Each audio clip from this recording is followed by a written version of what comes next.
Oh, and Rebecca, one more thing. So if you look into the right of the menu, you should see. So the comment section is the comments is gonna be like live comments from LinkedIn. But if you want to send us a message, type it into the private chat.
Hi, Rebecca. Welcome. Hey, it's great to be here. Thank you. Welcome everybody to our series on LinkedIn Live, where we talk more about developer productivity, coaching, and really understanding and going beyond some of the metrics that we've seen to date. I'm really excited today to have Rebecca Yang with us. She's the Director of Engineering at HubSpot. She was previously the VP of Engineering at Clearbit. I got to know Rebecca over the last year. I've been so impressed by her approach to leadership management and how she thinks about developer productivity in general. Rebecca, welcome to the show. I'm excited for the audience to learn more from you today. Thank you. Very awesome. Excited. And so, Rebecca, let's kick things off. Let's talk more about your career trajectory in particular.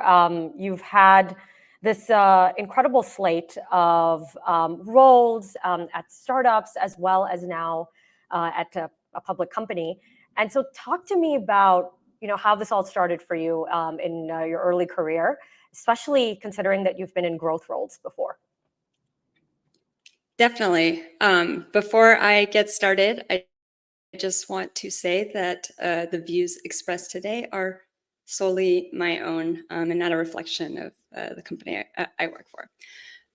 So in terms of my career trajectory, I'll actually start even earlier, which is where I grew up, which was Palo Alto.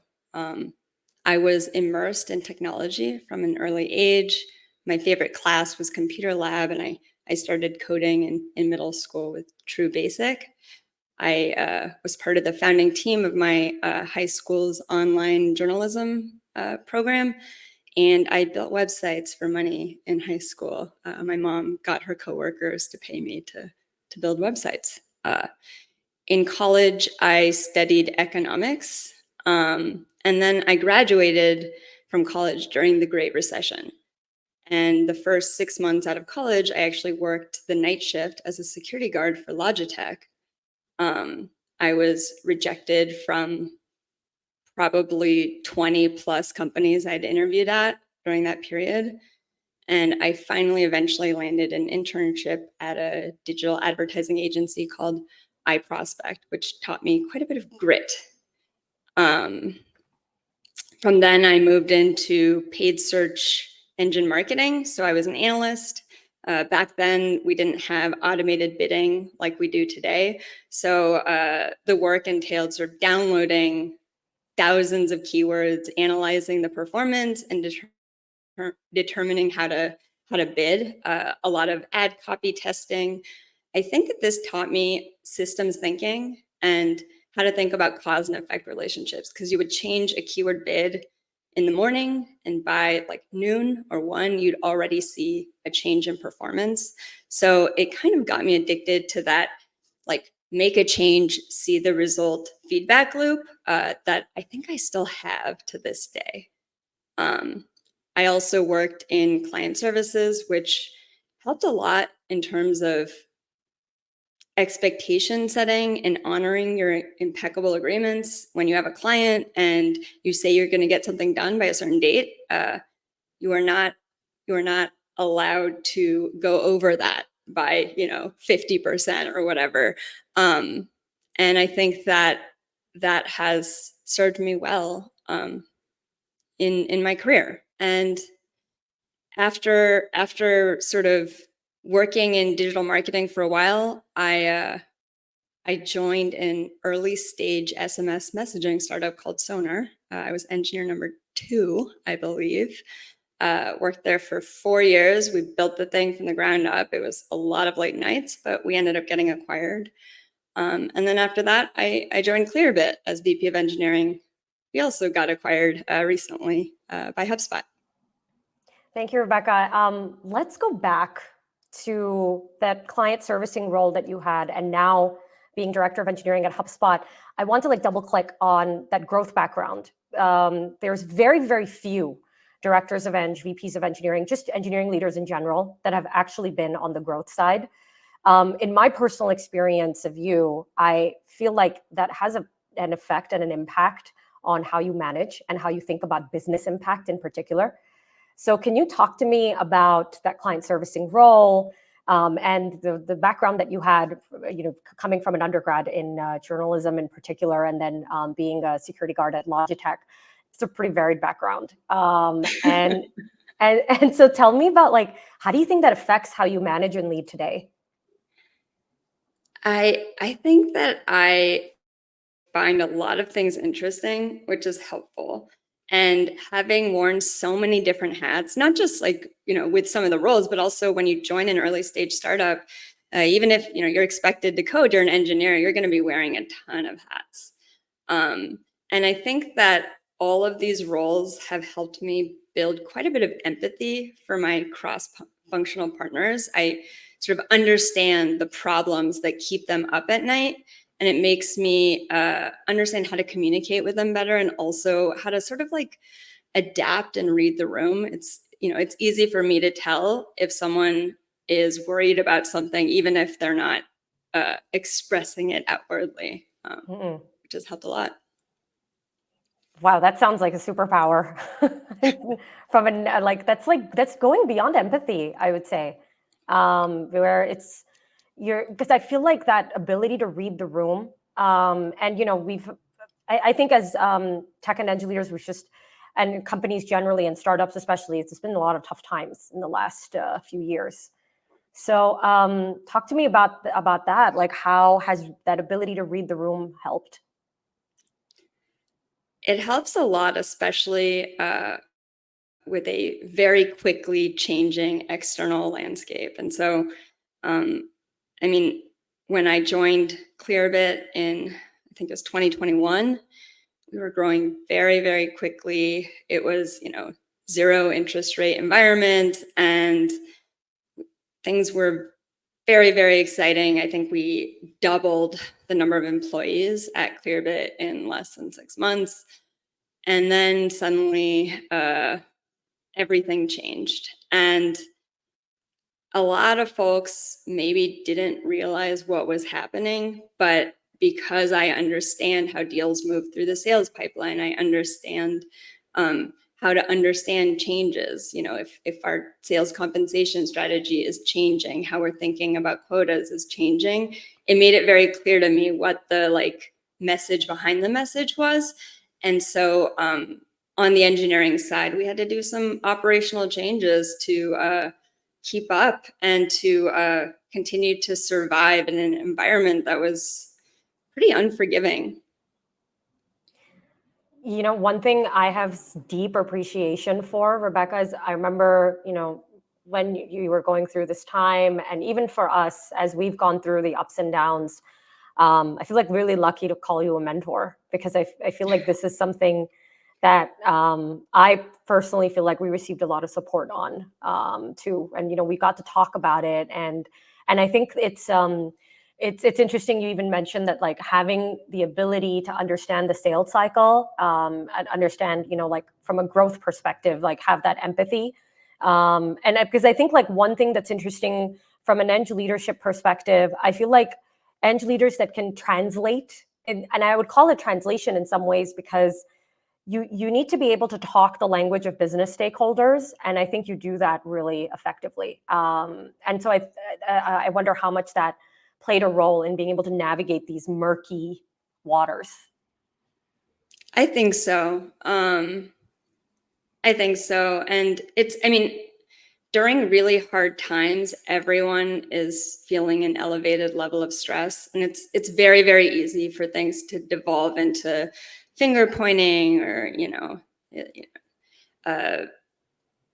toxic, especially at the leadership level, blaming. And I think that I can't say that we were perfect, but what we did at Clearbit to turn things around and eventually get acquired by HubSpot is probably one of the proudest periods of time in my life. And it took a great deal of vision from our leadership and also willingness to collaborate and understand one another and the things we were going through. And there were things that I would have prioritized in the past that I said, we have to just set this aside right now because we need to get growing again.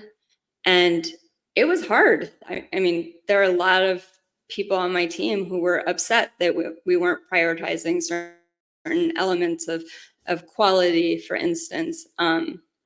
But would I change anything today, even though I know that we did take on some debt during that time? I don't know. I don't think so. And now that we're part of HubSpot, we're actually able to address some of it. So it's been nice.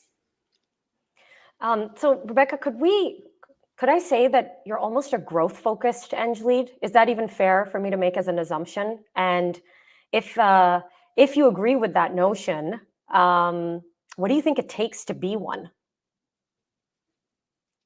I think that understanding the systems that lead to a company being successful and growing is like number one, which is like, know the role that the work you're doing plays into the broader system of driving growth. Understand opportunity cost, and understand profit. Like, think about like anything you do, it's sort of, you're trying to figure out the expected value of it, and it's really like the expected gain minus the expected costs, and you have to consider both things. Just because something is going to improve something about your product or your system doesn't necessarily mean the costs are worth it. And I think it's very important to have that economic thinking. And it's interesting. Let's kind of like pivot a little bit away from economic thinking, and I think and you've talked a little bit about the differences between like working at Clearbit versus HubSpot, and just like what it means to be at a fast-growing startup versus an established player.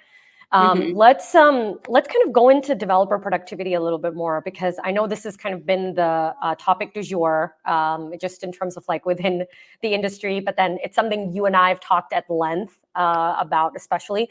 So for the engineering leaders, or just generally product leaders, folks that are listening, what are some ways to unleash developer productivity? Like, what's worked in your prior roles? What hasn't? What have you tried? Because Rebecca, I know you have so much experience around this area. Just for our listeners, this is something that you've experimented with and have seen, just the impact as well. So if you can talk more about that, what's worked and what hasn't. Sure. I think number one, you have to have a clear North Star and clear guiding principles for your team. And it comes down to clearly articulating your vision, your strategy, the milestones, and making sure that engineers understand what they're running after. I think running after something meaty and important is highly motivating. So foundationally, like, nothing really matters without that. I also think it's important to give engineers flexibility to make decisions based on their best judgment. So like, process, it exists insofar as you believe that if everyone in your org executes the same set of steps over and over again, the final result will be better than if each individual were making decisions on their own. But I think it's important to not forget that, like, what matters is that end result. And there are moments when deviations are necessary because the process as it exists today is getting in the way of the outcomes. Something that has helped a lot, very specifically, is making sure that team members are focused on unblocking others. So if you think about threads and someone has submitted a PR and they're waiting for review, urgency in PR reviews matters a ton in terms of unleashing velocity. How hard is it to deploy to production? How do you remove bottlenecks there? Another thing that's been very, very helpful in helping the team. I don't know if we ever talked about this, but we used the like what we were seeing at Clearbit at Tara. So just for listeners' context, Clearbit is a customer of ours, and just seeing the level of velocity and performance that Clearbit was showing from a metrics perspective, velocity, PR reviews perspective, we actually used you folks as the model. So and it's because what we were doing was we were building a mathematical model. We were looking at mean, median, mode in terms of like, what does a high performing team look like? And we like internally we call it like the, if you want to be a high performing team, you need to look like eng teams at Clearbit. And now as we onboard new customers, you folks are kind of like that model. And when we built benchmarks, we were looking at what does it look like to be in that excellent realm in terms of PR reviews and your overall cycle time. So you folks were killing it, like during like the few months before the acquisition. I remember the slate of launches that happened from an AI perspective.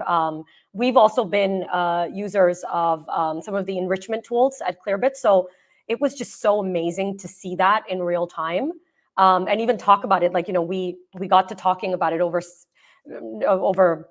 multiple months of you folks using Tara. And I thought that was definitely a highlight, especially as we launched our early beta and just got to see some of those metrics and improvement. Yeah.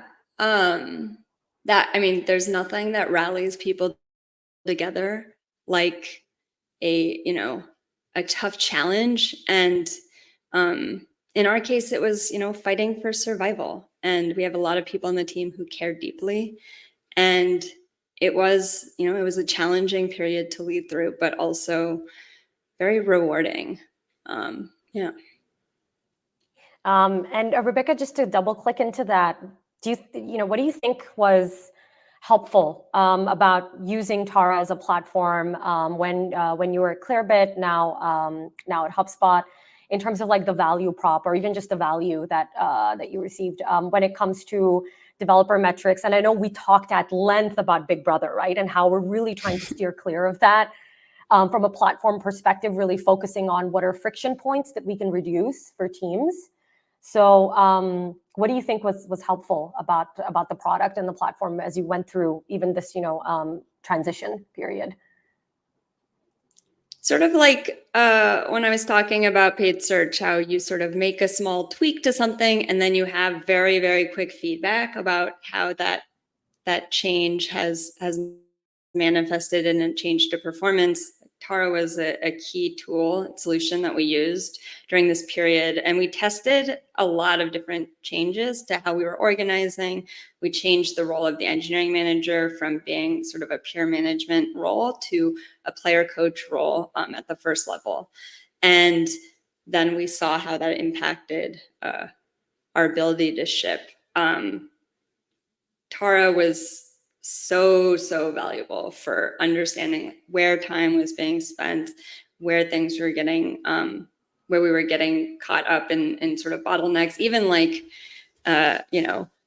where there were some interpersonal issues, like a PR review that's gone a little haywire, where you have so many comments, you're like, oh, something's going on. It was really great for surfacing that. So Rebecca, let's talk about this whole big brother, big sister surveillance thing, right? Like, I think it's important to talk about it and recognize it. I mean, just for context, a lot of my early research focused on how do you go beyond lines of code, lines of commits, and try to get to like objective measures of improvement.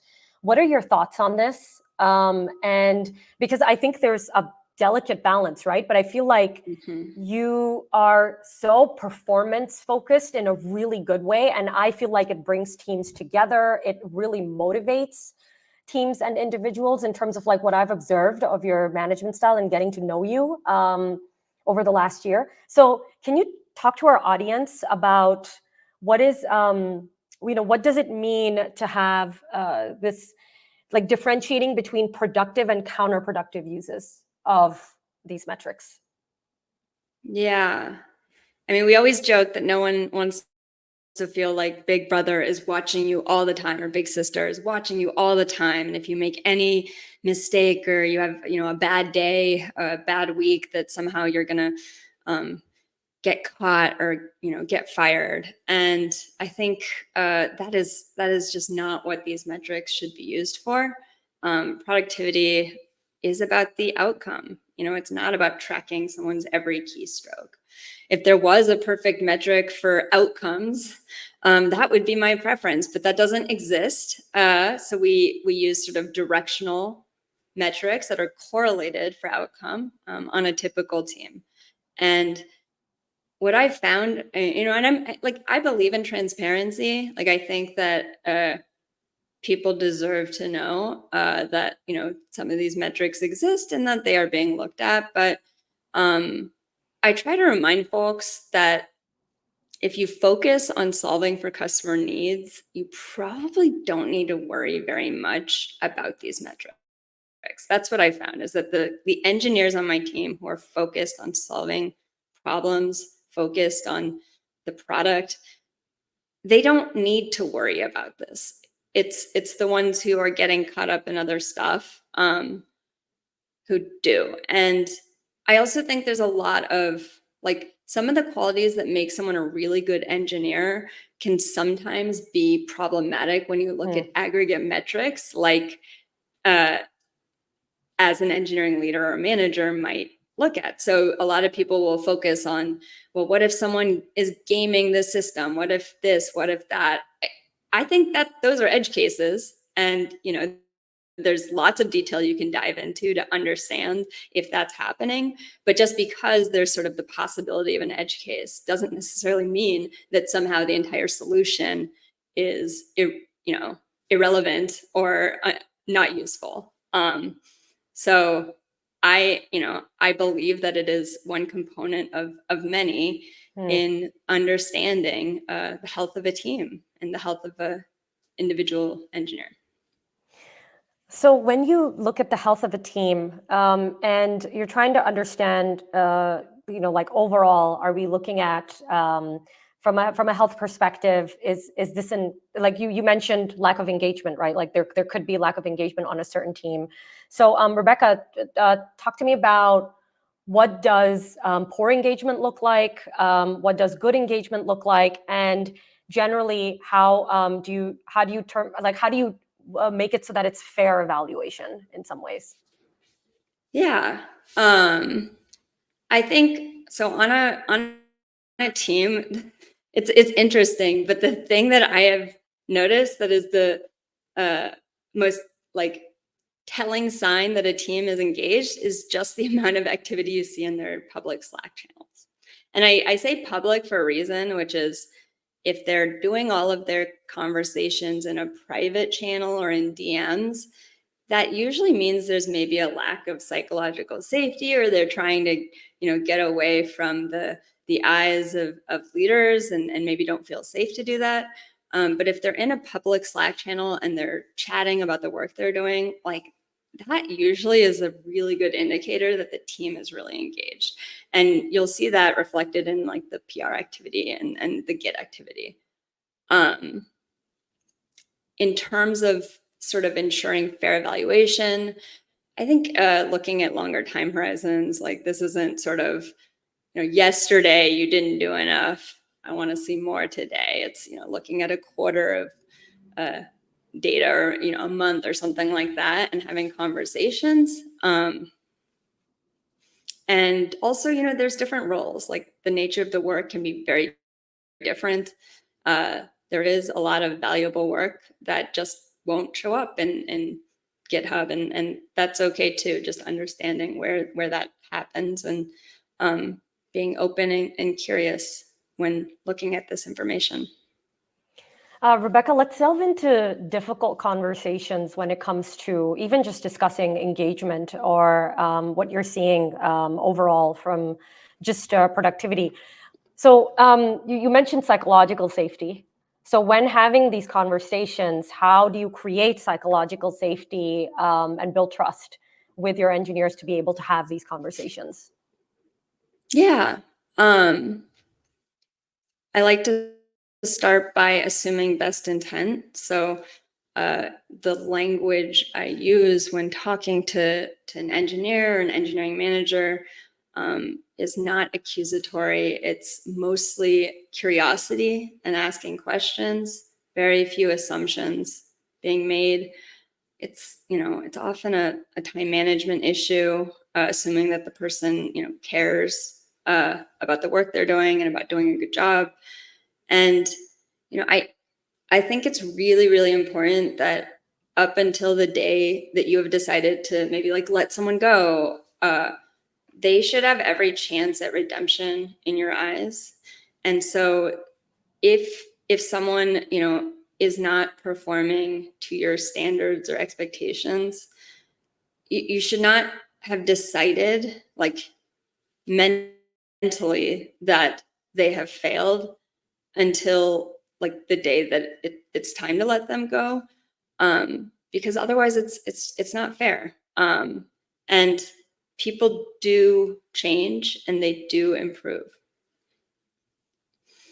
Wow, yeah, it's like that fair chance, fair evaluation piece, and redemption. That word's going to stick with me for a while because I feel like I feel like that's something that we may not give a chance at or just time for, and especially like in fast-paced environments.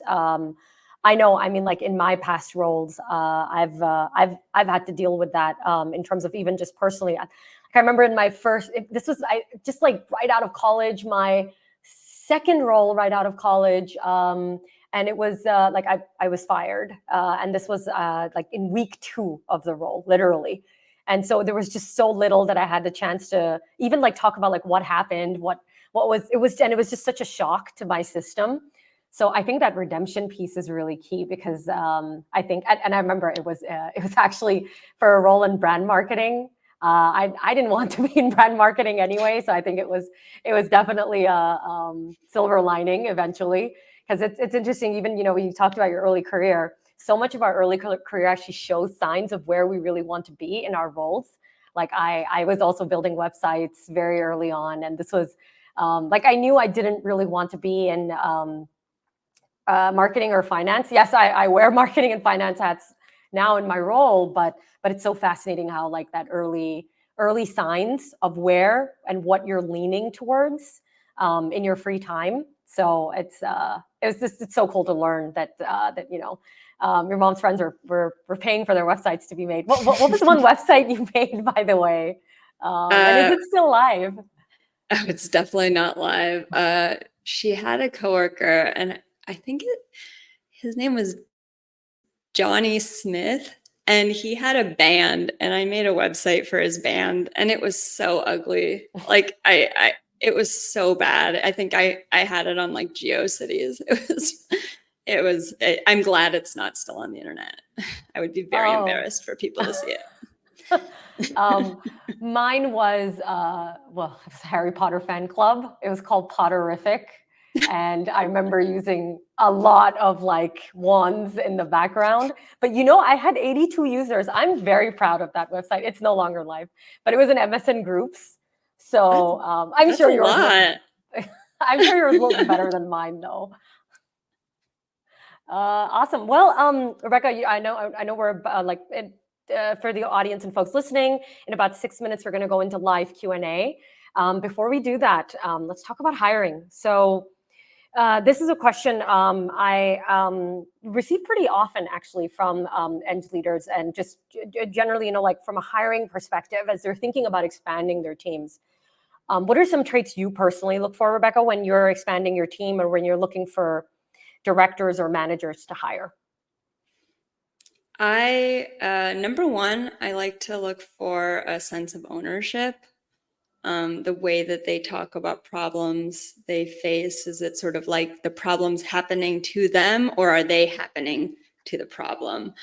And folks who approach life sort of grabbing life by the horns versus letting life happen to them are like far and away better directors, better leaders, honestly, better engineers. So I think that's something I look for always. I look for energy and excitement for the problem space, high empathy and EQ. And then last but not least, I look for pragmatism, which is, I feel like some folks tend to see issues as sort of black and white, and others tend to see them as shades of gray. And I like to look for people who see shades of gray and try to understand the nuances, because so many things we face are not easy questions to answer, and that thoughtfulness is really, really important. So the forever optimist. How do you, by the way, and how do you gauge for that in an interview process? How do I gauge for that? You can sort of tell when you ask about opinions and then try to assess sort of like how well they understand the other side's perspective. So that's one. In terms of ownership, if you sort of ask a behavioral question about maybe a project that they led through, asking further questions around like how they ensured that the project was successful, not just like how they got their piece done, but like how did they make sure the job was done, including like whatever glue work might have existed, because there always is something that needs to get done to get the project shipped to customers. And I look for sort of leaders who take on a little bit of that. All right. So Rebecca, we have about 85 people tuning in right now through LinkedIn and Twitter, especially because this is the first time we're going live on Twitter. So folks, please, in the comment section, so you can do this on Twitter or LinkedIn, post your questions. So we're going to be taking questions for the next 10 minutes. But funny story, Rebecca, we're getting a lot of love for GeoCities. I mean, it was quite a place on the internet back in the 90s. So before we hop into questions in the next, that will be happening in the next 3 minutes or so, just to give enough people enough time to start asking on the Q&A. I think you mentioned and I think we had talked about this too, right? The optimist versus the pessimist. I remember talking about this like a couple of months ago as well. Generally speaking, like, how do you think that affects the culture when you're thinking about hiring and expanding the team and adding more people that are, taking life by the horns versus having life happen to them? Yeah. I think it is, I mean, it is hard to gauge that sometimes in an interview, but it is something that we take into account when we think about like promotions internally, which is like we want leaders who aren't afraid to try something. I think that it's very easy to get into a pattern where you almost see it as your job as an engineering manager to kind of defend your team from product or defend your team from having to do work or have scope change. And that's not really that's not actually the end goal. The end goal is to deliver an amazing customer experience. So sometimes that means that you have to change scope because you find out that whatever it is you're working on isn't going to drive customer value. And in that case, the longer you wait, the worse you're doing at what you're trying to accomplish. And so people who are comfortable with change and ambiguity and focused on that customer outcome and excited about it's infectious when you have people like that in leadership roles. All right, well, it's time for our live Q&A, and funnily enough, I actually have a ton of questions to ask you, like right after what you just said, but I'm going to pause on my curiosity and give the audience some time. So the first question that's just come in, and it's really about individual productivity metrics versus aggregate team metrics. So are there indicators of team success that can be identified through individual productivity metrics, or is it recommended to track aggregate team metrics? I like both. I like to look at aggregate team metrics because sometimes you'll have teams where there's a lot of pair programming happening, and so if you look at an individual, it might look like they're not doing much at all, but actually they were pairing with someone else who was actually committing the work and it's showing up for their individual metrics. But there's also, I think there is value to looking at individual productivity metrics. And I mean, I will say that like we had an engineer maybe a year and a half ago who just didn't have any individual productivity activity at all for maybe 2 or 3 weeks. And there just wasn't a good reason for why that was happening. And they hadn't been pair programming. They just, for whatever reason, were not contributing. And, it's helpful for identifying those sort of like outliers and edge cases. And it's also like, it's fun to see like, our staff engineers, they are very, very productive, and you can see that, and it's reflected in their productivity metrics. We like to celebrate it. I'm in complete agreement. In fact, it was with Rebecca's feedback that we built. I remember when we first started out, we built some of the aggregate metrics modules inside Tara, but then we started building the individual contributor profiles too. And I think it's less either or, it's really both. And I'm pretty grateful for Rebecca's feedback on, especially when we launched our early beta, because I think it was through those individual contributor profiles, you start to like understand friction points, and it's almost a way to like zoom in and figure out, because there's some things that might be happening that people may not feel even enough psychological safety to flag.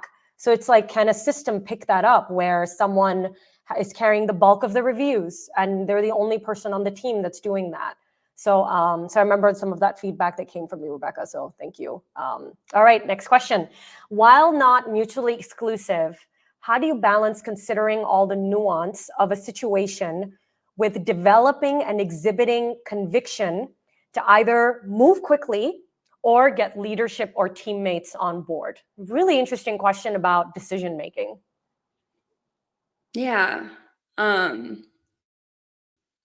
That is an interesting question. I think, I'll start by saying at almost every organization, every job I've had, assuming all parties care equally, there are usually two sides to every argument.